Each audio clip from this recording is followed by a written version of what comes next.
I'm going to tell you about an idea for solving problems that are faced by people like Liz Lemon, the lead character on NBC's former hit show 30 Rock. In case you aren't familiar with Liz Lemon's persona, let me give you a quick profile. Liz is a 30-something exec who works too much, exercises too little, and is generally a disaster when it comes to self-control. I'd like to make two plausible assumptions about Liz. First, assume Liz wishes she exercises more, but she lacks the willpower. Second, assume Liz has a thing for trashy novels, but she feels guilty wasting her time reading junk. I'm going to tell you about an idea for solving both of Liz's problems that I call temptation bundling. The idea is simple. What if Liz only allowed herself to read trashy novels when exercising at the gym? She would stop wasting time at home on literary garbage and start craving trips to the gym to find out what happens next in her latest novel. Not only that, but she'll enjoy her workout and her novel more combined. She won't feel guilty spending time on the novel, and time will fly at the gym. So, although it's incredibly important to increase exercise, temptation bundling isn't just a way to help people exercise more and waste less time. We struggle with what I call want-should conflicts throughout our lives, like whether to go out drinking or study, whether to save or spend, and whether to eat healthy or unhealthy food, and temptation bundling can help. For example, imagine you crave Bobby Flay's burgers and also have a crazy Aunt Tilly who you should spend more time with. What if you only allowed yourself to go to Bobby's Burger Palace with Aunt Tilly?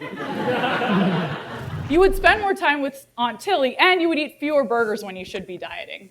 Relatedly, imagine only allowing yourself to get a pedicure when catching up on case reading, or to buy a Starbucks when heading to study at the library. Temptation bundling can help with many want-should struggles. I ran a study at Potruck Gym to see if temptation bundling works. I recruited about 200 gym members to participate in a 9-week study and randomly assigned all recruits to one of two groups. In the temptation bundling group, participants received a loaned iPod and selected 4 audio novels from a list of books known to be highly addictive. After selecting novels, participants completed a 30-minute workout while listening to the beginning of one of the novels. But if they wanted to hear what happened next, they would have to come back to the gym where their iPod was locked and waiting for them in a monitored locker. In a control group, we also had participants complete a 30-minute workout at the beginning of our study. But instead of receiving audio novels, we gave them an equal value gift certificate to Barnes & Noble. The question was then, does temptation bundling increase exercise? To find out, we compared the average frequency of gym visits among temptation bundling group participants and control group participants over our 9-week study. The exciting news is that temptation bundling increased exercise rates by 50% in the first 7 weeks of our study, amounting to about 1 extra gym visit every 2 weeks. And as I said, this was sustained for 7 weeks, which is great news. But it turns out participants went home at Thanksgiving break, maybe drank too much, forgot about their novel, and when they came back to school, the effect was gone. So this is neat on the one hand because it suggests that wanting to know what happens next in your novel is driving our effect, because cravings are reduced by forced separation. But it also means we have more work to do to figure out how to re-engage people with exercise after time away from the gym. Okay, a natural question that Liz's boss Jack would ask is, will anyone pay for temptation bundles? More specifically, if we gave people an iPod preloaded with addictive content, would anyone pay us to take it away from them and lock it at the gym?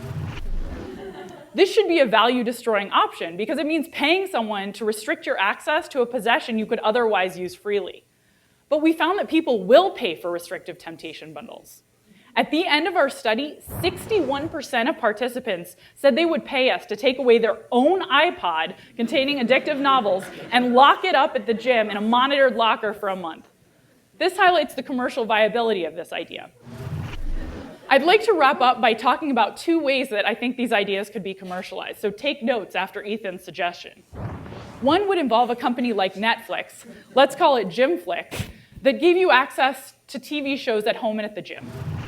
Imagine a feature that allowed you to set aside certain TV shows for gym-only access. Our research suggests this would be very popular. You could also do this with iPhones and let people choose certain geolocations, like the gym or Aunt Tilly's, where they could or could not access certain content. In conclusion, I hope you're excited about the idea of temptation bundling, and I hope this idea can help you solve some of your own self-control struggles. Thank you.